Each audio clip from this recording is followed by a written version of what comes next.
So yeah, so next up is the one and only. I mean, the picture doesn't do him justice. I mean, I know. this picture really does not do him justice. But we have, of course, Vishy Anand, a modern day legend, been around for a very, very long time. I say legend just in the general sense. This doesn't mean I'm putting him in legend, but a modern day legend, been around forever. I think he's the only player currently, maybe period, in the top levels of chess where he can actually tell you stories about playing against people like Boris Spassky, or David Bronstein, or a lot of these older guys from a different long lost period in time. So what do you think, Levy? Well, you add the fact that he was also the world champion. He was the five-time world chess champion. Yeah, big shout out to Booker T. Probably not watching, but big shout out to him nonetheless.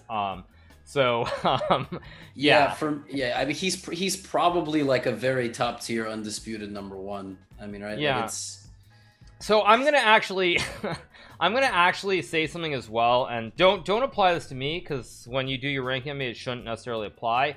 But what I would say is what Anand has done for chess, not solely over the board, but sort of off the board as well, in terms of making chess a way and a part of the Indian culture, is something that I think very, very few people can say. Because when I look at India and I look at chess players, prior to Anand, there was one player, his name was Dibyendu Barua. I think he was the first Indian Grandmaster. I think he made it like maybe a couple months before Anand, or maybe it was the other way around, I'm not sure. But when you look at Anand, chess was not a part of the culture. And now when I look at Anand, the number of chess players who can say directly that they have sponsors, that they can compete professionally, is because of him. I mean, it's like probably 50 at least. To give you some examples, you look at people like Vidit Gujarati, or you look at people like Adiban Baskaran.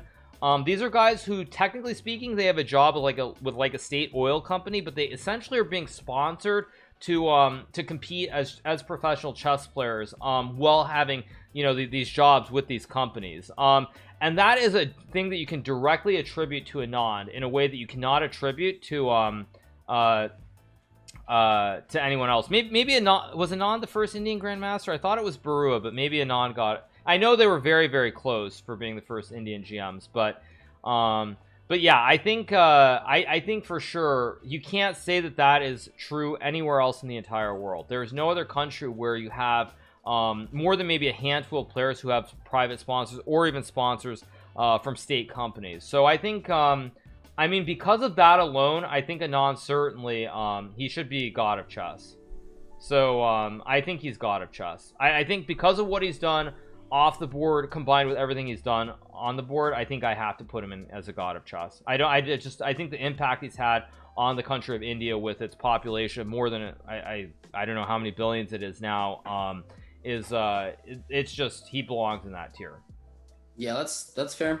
And I would also say, to give you guys a fun thing, I know maybe I shouldn't say this, but I can honestly say this. I know that Gary is certainly jealous of the fact that Anand has so much support from the country of India.